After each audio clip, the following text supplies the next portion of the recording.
ಈ ಒಂದು ಬಾಕ್ಸ್ ನಿಮ್ಮ ಹತ್ರ ಇದ್ರೆ ನಿಮ್ಮ ಹತ್ರ 1,00,000 ಇದ್ದಂಗೆ. ಇದನ್ನ ಮ್ಯಾಜಿಕ್ ಬಾಕ್ಸ್ ಅಂತ ಕರಿಬಹುದು. 1,00,000 ಮಾಡೋದು ತುಂಬಾ ಸಿಂಪಲ್ ಆಗಿರುತ್ತೆ. 50, 100, 200 ಹಾಗೇನೆ 500 ಈ ತರ ಸಣ್ಣ ಅಮೌಂಟ್ ಇಂದ ಸೇವ್ ಮಾಡಬಹುದು. ಇದನ್ನ ಹೇಗೆ ಯೂಸ್ ಮಾಡೋದು ಅಂದ್ರೆ ಜಸ್ಟ್ ನಿಮ್ಮ ಹತ್ರ 50, 100, 200 ಅಥವಾ 500 ರೂಪಾಯಿ ಎಷ್ಟು ರೂಪಾಯಿ ಇದೆ ಅಷ್ಟು ರೂಪಾಯಿಯನ್ನ ಈ ರೀತಿ ಮಡಚಿ ಈ ಬಾಕ್ಸ್ ಒಳಗೆ ಹಾಕಿ ಎಷ್ಟು ರೂಪಾಯಿ ಹಾಕ್ತೀರಾ ಅದನ್ನ ಇಲ್ಲಿ ಮಾರ್ಕ್ ಮಾಡಿ. ಎಲ್ಲಾ ಮಾರ್ಕ್ ಕಂಪ್ಲೀಟ್ ಆದ್ಮೇಲೆ ನಿಮ್ಮ ಹತ್ರ 1,00,000 ರೂಪಾಯಿ ಇರುತ್ತೆ. ಸೈಕಾಲಜಿಕಲಿ ಸೇವ್ ಮಾಡೋಕೆ ಬೆಸ್ಟ್ ಪ್ರಾಡಕ್ಟ್. ಈ ಒಂದು ಪ್ರಾಡಕ್ಟ್ ಲಿಂಕ್ ಬೇಕು ಅಂದ್ರೆ ಡಿಸ್ಕ್ರಿಪ್ಷನ್ ಅಲ್ಲಿ ಕೊಟ್ಟಿರ್ತೀನಿ, ಚೆಕ್ ಮಾಡಿ. ಸ್ನೇಹಿತರೆ ಎಲ್ಲರಿಗೂ ನಮಸ್ಕಾರ.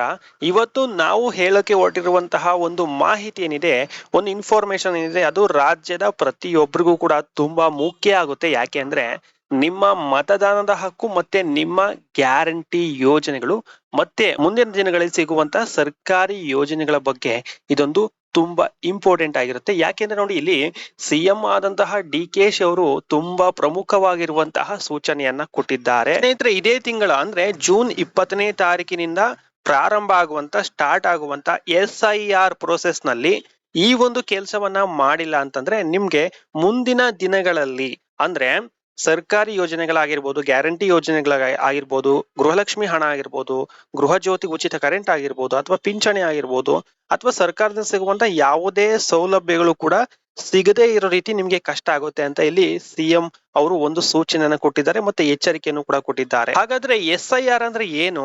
ಈ ಒಂದು ಪ್ರೋಸೆಸ್ ಅಲ್ಲಿ ನಾವು ಏನ್ ಮಾಡಬೇಕು? ನಮ್ಮ ಒಂದು ಗ್ಯಾರಂಟಿ ಯೋಜನೆಗಳಾಗಿರ್ಬೋದು ಅಥವಾ ಸರ್ಕಾರಿ ಯೋಜನೆಗಳಿಗೆ ಯಾವುದೇ ರೀತಿ ತೊಂದರೆ ಆಗ್ಬಾರ್ದು ಅಂದ್ರೆ ನಾವು ಏನು ಮಾಡಬೇಕು? ಸೊ ಎಲ್ಲಾ ವಿಚಾರಗಳ ಬಗ್ಗೆ ಸ್ವತಃ ಸಿಎಂ ಆದಂತಹ ಡಿ.ಕೆ.ಶಿ ಅವರೇ ಮಾಹಿತಿಯನ್ನು ಕೊಟ್ಟಿದ್ದಾರೆ. ಪ್ರತಿಯೊಬ್ಬರಿಗೂ ಕೂಡ ತುಂಬಾ ಇಂಪಾರ್ಟೆಂಟ್ ಆಗುತ್ತೆ. ಸೊ ವಿಡಿಯೋವನ್ನ ಕೊನೆವರೆಗೂ ನೋಡಿ ಎಲ್ಲಾ ಮಾಹಿತಿನ ತಿಳಿಸ್ಕೊಡ್ತೀನಿ. ವಿಡಿಯೋವನ್ನ ಕಂಟಿನ್ಯೂ ಮಾಡೋದಕ್ಕಿಂತ ಮುಂಚೆ ನೀವೇನಾದ್ರೂ ನಮ್ಮ ಚಾನಲ್ಗೆ ಸಬ್ಸ್ಕ್ರೈಬ್ ಮಾಡ್ಕೊಂಡಿಲ್ಲ ಅಂದ್ರೆ ಸಬ್ಸ್ಕ್ರೈಬ್ ಮಾಡ್ಕೊಳ್ಳಿ, ಹಾಗೆ ಬೆಲ್ ಐಕನ್ ಕ್ಲಿಕ್ ಮಾಡಿ. ಯಾಕೆ ಅಂದ್ರೆ ಇದೇ ರೀತಿಯಾಗಿರುವಂತಹ ಇಂಪಾರ್ಟೆಂಟ್ ಇನ್ಫಾರ್ಮೇಶನ್ಗಳು ಮತ್ತೆ ಉಪಯುಕ್ತ ಮಾಹಿತಿಗಳು ಮತ್ತೆ ಜೆನ್ಯೂನ್ ಇನ್ಫಾರ್ಮೇಶನ್ಗಳು ನಿಮ್ಗೆ ತಿಳಿಸ್ತಾ ಇರ್ತೀವಿ. ಸೊ ಹಾಗಾಗಿ ಸಬ್ಸ್ಕ್ರೈಬ್ ಮಾಡ್ಕೊಳ್ಳಿ. ಹಾಗೇನೆ ವಿಡಿಯೋ ಇಷ್ಟ ಆದ್ರೆ ಅಥವಾ ಮಾಹಿತಿ ಇಷ್ಟ ಆದ್ರೆ ಒಂದು ಲೈಕ್ ಅನ್ನು ಕೊಡೋದನ್ನ ಮರಿಬೇಡಿ ಸ್ನೇಹಿತರೆ. ಓಕೆ, ಈಗ ಮೈನ್ ಟಾಪಿಕ್ ವಿಷಯದ ಕಡೆ ಬರೋಣ. ಓಕೆ ಸ್ನೇಹಿತರೆ, ಮೊದಲನೇದಾಗಿ SIR ಅಂದ್ರೆ ಏನು ನೋಡಿ ಸ್ನೇಹಿತರೆ. SIR ಅಂದ್ರೆ ಸ್ಪೆಷಲ್ ಇಂಟೆನ್ಸಿವ್ ರಿವಿಷನ್ ಅಂತ. ಅಂದ್ರೆ ರಾಜ್ಯದ ಮತದಾರರ ಪಟ್ಟಿಯನ್ನ ಹೊಸದಾಗಿ ಪರಿಶೀಲನೆ ಮಾಡುವಂತದ್ದು ಮತ್ತೆ ರಿನಿವಲ್ ಅನ್ನ ಮಾಡುವಂತದ್ದು. ಸರಳವಾಗಿ ಹೇಳೋದಾದ್ರೆ ನೋಡಿ, ನಿಮ್ಮ ಹೆಸರು ಈಗ ಮತದಾರರ ಪಟ್ಟಿಯಲ್ಲಿ ಇದೆಯಾ ಅನ್ನೋದನ್ನ ಚೆಕ್ ಮಾಡ್ತಾರೆ. ನೀವು ನಿಜವಾಗಿಯೂ ಕೂಡ ನೀವು ಡಾಕ್ಯುಮೆಂಟ್ಸ್ ಅಲ್ಲಿ ಇರುವಂತಹ ಅಡ್ರೆಸ್ ಅಲ್ಲೇ ಇದ್ದೀರಾ ಅಂದ್ರೆ ಅಲ್ಲೇ ವಾಸ ಮಾಡ್ತಾ ಇದ್ದೀರಾ ಇಲ್ವಾ ಅನ್ನೋದನ್ನ ಚೆಕ್ ಮಾಡ್ತಾರೆ. ಮತ್ತೆ ಎಲ್ಲಾ ದಾಖಲೆಗಳು ನೀವು ಸಬ್ಮಿಟ್ ಮಾಡಿರುವಂತಹ ದಾಖಲೆಗಳು ಆಧಾರ್ ಕಾರ್ಡ್ ಕರೆಕ್ಟ್ ಆಗಿದೆಯಾ, ವೋಟರ್ ID ಕಾರ್ಡ್ ಆಗಿದೆಯಾ, ಮತ್ತೆ ಇದೆಲ್ಲಾನು ಕೂಡ ಡಾಕ್ಯುಮೆಂಟ್ಸ್ ಗಳನ್ನ ಚೆಕ್ ಮಾಡುವಂತದ್ದು. ಅದನ್ನ ಮತ್ತೆ ರಿವಿಷನ್ ಮಾಡುವಂತದ್ದು, ರಿನಿವಲ್ ಮಾಡುವಂತದ್ದು ಅಂದ್ರೆ ಚೆಕ್ ಮಾಡುವಂತದ್ದು. ಮತದಾರರ ಪಟ್ಟಿಯನ್ನ ಕಂಪ್ಲೀಟ್ ಆಗಿ ಚೆಕ್ ಮಾಡಿ ಏನು ನಿಜಾಂಶ ಏನಿದೆ, ಈ ವ್ಯಕ್ತಿ ಇದಾರಾ ಇಲ್ವಾ, ಮತ್ತೆ ಇವರು ನಮ್ಮ ಕರ್ನಾಟಕದವರ ಅಲ್ವಾ, ಅಂದ್ರೆ ಕರ್ನಾಟಕದಲ್ಲಿ ವಾಸ ಇದ್ರೆ ಇವರು ನಮ್ಮ ಕರ್ನಾಟಕದವರು ಅವರ ಅಲ್ವಾ, ಡಾಕ್ಯುಮೆಂಟ್ಸ್ ಅಲ್ಲಿ ಅದೇ ರೀತಿ ಇದೆಯಾ, ಎಲ್ಲಾನು ಕೂಡ ಅಂದ್ರೆ ಕಂಪ್ಲೀಟ್ ಆಗಿ ವೋಟರ್ ಲಿಸ್ಟ್ ಅನ್ನೇ ಚೆಕ್ ಮಾಡ್ತಾರೆ. ಏನ್ ಸತ್ಯಾಂಶ ಇದೆ ಅದನ್ನೇ ಚೆಕ್ ಮಾಡುವಂತದ್ಕೆ ಇದನ್ನ SIR ಪ್ರೋಸೆಸ್ ಅಂತ ಕರೀತಾರೆ.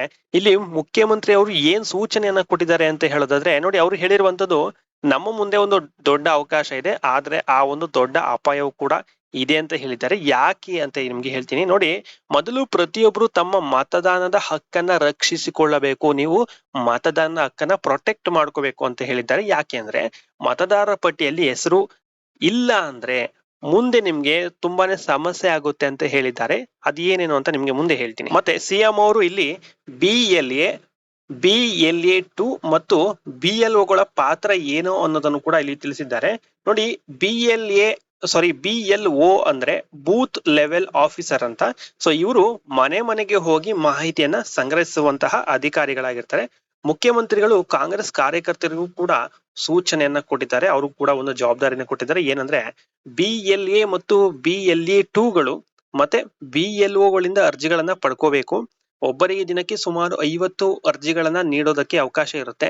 ನಂತರ ಆ ಒಂದು ಅರ್ಜಿಗಳನ್ನ ಜನರಿಗೆ ನೀಡಬೇಕು, ಅರ್ಜಿಯನ್ನ ತುಂಬಿಸ್ಬೇಕು, ಅಗತ್ಯ ದಾಖಲೆಗಳನ್ನ ಸೇರಿಸಬೇಕು. ಸೊ ಇದೆಲ್ಲ ಕೆಲಸ ಮಾಡೋದಕ್ಕೆ ಇಲ್ಲಿ BLA ಮತ್ತೆ BLA 2 ಮತ್ತೆ BLOಗಳಿಗೆ ಸಪೋರ್ಟ್ ಮಾಡಬೇಕು ಕಾರ್ಯಕರ್ತರು ಅಂತ ಇಲ್ಲಿ ಸಿಎಂ ಅವರು ಸೂಚನೆಯನ್ನ ಕೊಟ್ಟಿದ್ದಾರೆ. ಹಾಗಾಗಿ SIR ಪ್ರೋಸೆಸ್ ಜೂನ್ 20ನೇ ತಾರೀಕಿನಿಂದ ಅಂದ್ರೆ ಇವತ್ತಿನಿಂದ ಶುರುವಾಗಿದೆ. ಇನ್ನು ತುಂಬಾ ಇಂಪಾರ್ಟೆಂಟ್ ಆಗಿ ಸಿಎಂ ಅವರು ಜನಸಾಮಾನ್ಯರಿಗೆ ಅಂದ್ರೆ ಮತದಾರರಿಗೆ ಒಂದು ಪ್ರಮುಖವಾಗಿರುವಂತಹ ಸೂಚನೆಯನ್ನ ಕೊಟ್ಟಿದ್ದಾರೆ.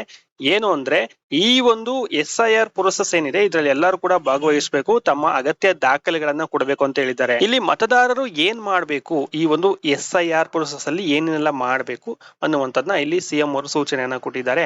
ನೋಡಿ, ಮ್ಯಾಪಿಂಗ್ ಆಗಿದೆ ಅಂತ ಅಂದ್ರೆ ನಮ್ಮ ಹೆಸರು ವೋಟರ್ ಲಿಸ್ಟ್ ಅಲ್ಲಿ ಇದೆ ಅಂತ ಯಾವುದೇ ಕಾರಣಕ್ಕೂ ನೆಗ್ಲೆಕ್ಟ್ ಮಾಡೋದಕ್ಕೆ ಹೋಗ್ಬಿಡಿ ಅಂತ ತಿಳಿಸಿದ್ದಾರೆ. ಯಾಕೆ ಅಂದ್ರೆ ಮ್ಯಾಪಿಂಗ್ ಆಗಿದ್ರು ಕೂಡ ದಾಖಲೆ ಸಲ್ಲಿಸಿಲ್ಲ ಅಂದ್ರೆ SIR ಅಂದ್ರೆ ಜೂನ್ 20ನೇ ತಾರೀಕಿನಿಂದ ಏನು SIR ಪ್ರೋಸೆಸ್ ನಡೆಯುತ್ತೆ ಅದರಲ್ಲಿ ಮ್ಯಾಪಿಂಗ್ ಆಗಿದ್ರು ಅಂದ್ರೆ ನಿಮ್ಮ ಒಂದು ಊರಿನ ವೋಟರ್ ಲಿಸ್ಟ್ ಇರುತ್ತಲ್ಲ, ವೋಟರ್ ಲಿಸ್ಟ್ ಅಲ್ಲಿ ನಿಮ್ಮ ಹೆಸರಿದ್ರು ಕೂಡ, ನಿಮ್ಮ ಹತ್ರ ವೋಟರ್ ID ಇದ್ರೂ ಕೂಡ ನೀವೇನಾದ್ರೂ ಈ ಒಂದು SIR ಪ್ರೋಸೆಸ್ ಅಲ್ಲಿ ಡಾಕ್ಯುಮೆಂಟ್ಸ್ ಗಳನ್ನ ಸಬ್ಮಿಟ್ ಮಾಡಿಲ್ಲ ಅಂದ್ರೆ ಸಿಎಂ ಅವರು ಹೇಳಿರುವಂತ ಪ್ರಕಾರ 99% ಮ್ಯಾಪಿಂಗ್ ಆಗಿದ್ರು ಕೂಡ ಅಂದ್ರೆ ನಿಮ್ಮ ಹೆಸರು ಇದ್ರೂ ಕೂಡ ಸೊ ನೀವು ಅಗತ್ಯ ದಾಖಲೆಗಳನ್ನ SIR ಪ್ರೋಸೆಸ್ ವೇಳೆ ನೀವು ಕೊಟ್ಟಿಲ್ಲ ಅಂತಂದ್ರೆ ಮುಂದಿನ ದಿನಗಳಲ್ಲಿ ನಿಮ್ಗೆ ತೊಂದರೆ ಆಗುತ್ತೆ ಅನ್ನುವಂತಹ ಒಂದು ಸೂಚನೆಯನ್ನ ಕೊಟ್ಟಿದ್ದಾರೆ.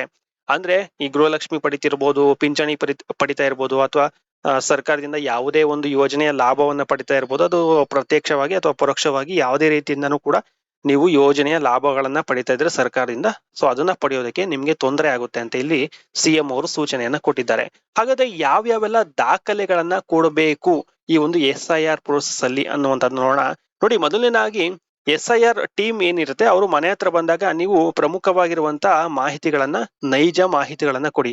ಸೊ ಯಾವುದೇ ಕಾರಣಕ್ಕೂ ಸುಳ್ಳು ಮಾಹಿತಿಗಳನ್ನ ಕೊಡಬೇಡಿ. ಮತ್ತೆ ಏನೇನೆಲ್ಲ ಡಾಕ್ಯುಮೆಂಟ್ಸ್ ಗಳನ್ನ ಕೊಡ್ಬೇಕು ಅನ್ನೋದನ್ನ ನೋಡೋದಾದ್ರೆ ನೋಡಿ, ವಾಸ ದೃಢೀಕರಣ ಪತ್ರ ಅಂದ್ರೆ ನೀವು ಅದೇ ಒಂದು ಅಡ್ರೆಸ್ ಅಲ್ಲಿ ಇದ್ದೀರಾ, ಅಲ್ಲೇ ವಾಸ ಮಾಡ್ತಾ ಇದ್ದೀರಾ ಅಂತ ನೀವು ವಾಸ ದೃಢೀಕರಣ ಪತ್ರವನ್ನ ಕೊಡಬೇಕು. ಮತ್ತೆ ಪಿಂಚಣಿ ಪ್ರಮಾಣ ಪತ್ರ ಇದ್ರೆ ಅದನ್ನು ಕೂಡ ನೀವು ಕೊಡ್ಬೇಕಾಗುತ್ತೆ. ಮತ್ತೆ ಆಧಾರ್ ಕಾರ್ಡ್ ಆಗಿರ್ಬೋದು, ವೋಟರ್ ID ಆಗಿರ್ಬೋದು, ಈ ರೀತಿ ಆಗಿರುವಂತ ಡಾಕ್ಯುಮೆಂಟ್ಸ್ ಗಳನ್ನ ನೀವು ಕೊಡಬೇಕಾಗುತ್ತೆ. ಇಲ್ಲಿ SIR ಟೀಮ್ ಏನು ಡಾಕ್ಯುಮೆಂಟ್ಸ್ ಗಳನ್ನ ಕೇಳುತ್ತೆ ಅದೆಲ್ಲಾನು ಕೂಡ ಸಬ್ಮಿಟ್ ಮಾಡ್ಬೇಕಾಗುತ್ತೆ. ಈ ಒಂದು SIR ಪ್ರೋಸೆಸ್ ಅಲ್ಲಿ ನೀವು ತಪ್ಪಿಸ್ಕೊಂಡ್ರೆ ಅಥವಾ ಮಾಹಿತಿಯನ್ನ ಕೊಟ್ಟಿಲ್ಲ ಅಂದ್ರೆ, ಡಾಕ್ಯುಮೆಂಟ್ಸ್ ಗಳನ್ನ ಕೊಟ್ಟಿಲ್ಲ ಅಂದ್ರೆ ಮುಂದೆ ನಿಮ್ಗೆ ಸರ್ಕಾರಿ ಯೋಜನೆಗಳಿಂದ ಬರುವಂತಹ ಲಾಭ, ಅದು ಗೃಹಲಕ್ಷ್ಮಿ ಆಗಿರ್ಬೋದು, ಉಚಿತ ವಿದ್ಯುತ್ ಆಗಿರ್ಬೋದು, ಪಿಂಚಣಿ ಆಗಿರ್ಬೋದು, ಈ ರೀತಿಯಾಗಿ ಸರ್ಕಾರಿ ಯೋಜನೆಯ ಲಾಭ ಏನಿರುತ್ತೆ ಅದು ಬರೋದು ಸ್ಟಾಪ್ ಆಗುತ್ತೆ ಅಥವಾ ಬರ್ದೇ ಇರೋ ರೀತಿ ತೊಂದರೆ ಆಗುತ್ತೆ ಅಂತ ಇಲ್ಲಿ ಸಿಎಂ ಅವರು ಹೇಳಿರುವಂತದ್ದು. ಸೊ ಇದನ್ನ ಕ್ಲಿಯರ್ ಕಟ್ ಆಗಿ ಹೇಳಿದ್ದಾರೆ ಸಿಎಂ ಅವರು. ಏನಂದ್ರೆ ನೋಡಿ, ಮತದಾನದ ಹಕ್ಕು ಇಲ್ಲದಿದ್ರೆ ಗ್ಯಾರಂಟಿ ಇಲ್ಲವೇ ಇಲ್ಲ ಅಂತ ಇಲ್ಲಿ ಹೇಳಿರುವಂತದ್ದು. ಸೊ ಇದು ಎಲ್ಲರ ಒಂದು ಗಮನ ಸೆಳೆತಿರುವಂತಹ ವಿಷಯ ಇದೇನೆ ಅಂತಾನೆ ಹೇಳ್ಬೋದು. ಇಲ್ಲಿ ಮುಖ್ಯಮಂತ್ರಿ ಅವರು ಸ್ವತಃ ಹೇಳಿರುವಂತ ನೋಡಿ, ರಾಜ್ಯದ ಗ್ಯಾರಂಟಿ ಯೋಜನೆಗಳು ನೈಜ ಫಲಾನುಭವಿಗಳಿಗೆ ತಲುಪ್ತಿದೆಯಾ ಎಂಬುದನ್ನ ಖಚಿತಪಡಿಸಿಕೊಳ್ಳೋದಕ್ಕೆ ಒಂದು SIR ಏನು ಒಂದು ಪ್ರೋಸೆಸ್ ಮಾಡುತ್ತೆ ಅದೇ ಒಂದು ಸಂದರ್ಭದಲ್ಲಿ ಎಲ್ಲಾನು ಕೂಡ ಚೆಕ್ ಮಾಡ್ತಾರೆ. ಸೊ ಅಂದ್ರೆ ನೋಡಿ, ಗೃಹಲಕ್ಷ್ಮಿ ಆಗಿರ್ಬೋದು, ಗೃಹ ಜ್ಯೋತಿ ಆಗಿರ್ಬೋದು, ಅನ್ನಭಾಗ್ಯ ಆಗಿರ್ಬೋದು, ಅಥವಾ ವೃದ್ಧಾಪ್ಯ ವೇತನ ಆಗಿರ್ಬೋದು, ವಿಧವೆ ವೇತನ ಆಗಿರ್ಬೋದು, ಈ ಯೋಜನೆಗಳು ನಿಜವಾದ ಅರ್ಹರಿಗೆ ತಲುಪಬೇಕು ಅನ್ನುವಂಥದ್ದು ನಮ್ಮ ಗುರಿ, ನಮ್ಮ ಉದ್ದೇಶ ಅಂತ ಹೇಳಿದ್ದಾರೆ ಸಿಎಂ ಅವರು. ಅದಕ್ಕಾಗಿ SIR ವೇಳೆ ನೀವು ಪ್ರಮುಖ ದಾಖಲೆಗಳನ್ನ ಕೊಡಬೇಕು, ಮತ್ತೆ ಕರೆಕ್ಟ್ ಆಗಿರುವಂತಹ ಖಚಿತ ಮಾಹಿತಿಯನ್ನ ಕೊಡಬೇಕು ಅಂತ ಇಲ್ಲಿ ಮತದಾರರಿಗೆ ಸೂಚನೆಯನ್ನ ಕೊಟ್ಟಿದ್ದಾರೆ. ಸರ್ಕಾರ SIR ಪ್ರೋಸೆಸ್ ಅನ್ನ ಮಾಡೋದ್ರ ಜೊತೆಲೇನೆ ಈ ಒಂದು ಗ್ಯಾರಂಟಿ ಯೋಜನೆಗಳ ಪರಿಷ್ಕರಣೆಯನ್ನು ಕೂಡ ಮಾಡುತ್ತೆ. ಅಂದ್ರೆ SIR ಏನ್ ಟೀಮು ಮನೆ ಹತ್ರ ಬಂದು ಏನು SIR ಪ್ರೋಸೆಸ್ ಅನ್ನ ಮಾಡುತ್ತೆ, ಸೊ ಅದೇ ಒಂದು ವೇಳೆ ಗ್ಯಾರಂಟಿ ಯೋಜನೆಗಳ ಪರಿಷ್ಕರಣೆ ಮಾಡುತ್ತೆ ಅಂದ್ರೆ ಗೃಹಲಕ್ಷ್ಮಿ ಈ ಸತ್ತವರ ಅಕೌಂಟ್ಗೂ ಕೂಡ ಗೃಹಲಕ್ಷ್ಮಿ ಹಣ ಹೋಗ್ತಿತ್ತಲ್ಲ ಅದನ್ನ ಚೆಕ್ ಮಾಡ್ತಾರೆ. ಮತ್ತೆ ಇವ್ರೇನಾದ್ರೂ ಇಲ್ಲೇ ಇದಾರ ಅಥವಾ ಬೇರೆ ಕಡೆ ಎಲ್ಲಾದ್ರು ಕೆಲ್ಸಕ್ಕೆ ಹೋಗಿದಾರ ಅಥವಾ ಪಿಂಚಣಿಯನ್ನ ಕರೆಕ್ಟ್ ಆಗಿರುವ ಪರ್ಸನ್ ಪಡಿತಾ ಇದಾರೆ, ಎಲ್ಲಾನು ಕೂಡ SIR ಪ್ರೋಸೆಸ್ ವೇಳೆನೆ ಚೆಕ್ ಮಾಡ್ತಾರೆ. ಇಲ್ಲಿ ಗೃಹ ಜ್ಯೋತಿ ಯೋಜನೆ ಬಗ್ಗೆನೂ ಕೂಡ ಸಿಎಂ ಅವರು ಏನ್ ಹೇಳಿದ್ದಾರೆ ಅಂದ್ರೆ, ಗೃಹ ಜ್ಯೋತಿ ಯೋಜನೆಯ ಉಚಿತ ವಿದ್ಯುತ್ ನಿಜವಾಗಿಯೂ ಕೂಡ ಕರ್ನಾಟಕ ಜನರಿಗೆ ಸಿಗ್ತಿದ್ಯಾ ಅಥವಾ ಬೇರೆ ರಾಜ್ಯದವರಿಗೆ ಇದರ ಲಾಭ ಹೋಗ್ತಿದ್ಯಾ, ಇದನ್ನು ಕೂಡ ಪರಿಶೀಲನೆ ಮಾಡ್ತಾರೆ. ಇದ್ರ ಜೊತೆಗೆ ಗ್ಯಾರಂಟಿ ಯೋಜನೆಗಳ ಪರಿಷ್ಕರಣೆ ಕೂಡ ಮಾಡ್ತಾರೆ. ಇನ್ನು ಪ್ರಮುಖವಾಗಿ ಇನ್ನೊಂದು ವಿಷಯ ಏನಂದ್ರೆ 20 ಲಕ್ಷಕ್ಕೂ ಹೆಚ್ಚು ಹೊರ ರಾಜ್ಯದ ಜನರು. ಸೊ ಸಿಎಂ ಅವರು ಹೇಳಿರುವಂತ ಪ್ರಕಾರ ಕರ್ನಾಟಕದಲ್ಲಿ ಸುಮಾರು 20 ಲಕ್ಷಕ್ಕೂ ಹೆಚ್ಚು ಜನರು ಬೇರೆ ರಾಜ್ಯಗಳಿಂದ ಬಂದು ವಿವಿಧ ಕೆಲಸಗಳಲ್ಲಿ ತೊಡಗಿಸ್ಕೊಂಡಿದ್ದಾರೆ, ಅಂದ್ರೆ ಬೇರೆ ಬೇರೆ ಕೆಲಸಗಳನ್ನ ಮಾಡ್ತಿದ್ದಾರೆ. ಸೊ ಹೀಗಾಗಿ ಅವರ ಮತದಾನ ಹಕ್ಕು ಎಲ್ಲಿದೆ, ಅವರು ಇಲ್ಲಿಯ ಮತದಾನದವರ ಇಲ್ವಾ ಬೇರೆ ರಾಜ್ಯದವರ ಎಂಬುದನ್ನ ಪರಿಶೀಲನೆ ಮಾಡ್ತಾರೆ ಈ ಒಂದು SIR ಪ್ರೋಸೆಸ್ ಅಲ್ಲಿ. ಮತ್ತೆ ಇಲ್ಲಿ ಫ್ರೀ ಬಸ್ ಅಂದ್ರೆ ಶಕ್ತಿ ಯೋಜನೆ ಬಗ್ಗೆನೂ ಕೂಡ ಇಲ್ಲಿ ಹೇಳಿದ್ದಾರೆ. ಏನಂದ್ರೆ ಇದೇ ಒಂದು ಏನ್ SIR ಪ್ರೋಸೆಸ್ ನಡೀತಲ್ಲ ಜೂನ್ 20ನೇ ತಾರೀಕಿನಿಂದ, ಸೊ ಅದೇ ಒಂದು ಸಂದರ್ಭದಲ್ಲಿ ಮಹಿಳೆಯರು ಕರ್ನಾಟಕದವರ ಅಲ್ವಾ ಅಂತ ತಿಳ್ಕೊಂಡು ಸೊ ಅಂತವರಿಗೆ ಗುರುತಿನ ಚೀಟಿ ಅಂದ್ರೆ ಶಕ್ತಿ ಯೋಜನೆಯ ಗುರುತಿನ ಚೀಟಿಯನ್ನ ಕೊಡೋದಕ್ಕೆ ಸರ್ಕಾರ ಚಿಂತನೆಯನ್ನ ಮಾಡ್ತಾ ಇದೆ. ಎಲ್ಲಾನು ಕೂಡ SIR ಪ್ರೋಸೆಸ್ ಆಗೋವರೆಗೂ ಸರ್ಕಾರ ಕಾಯ್ತಾ ಇದೆ.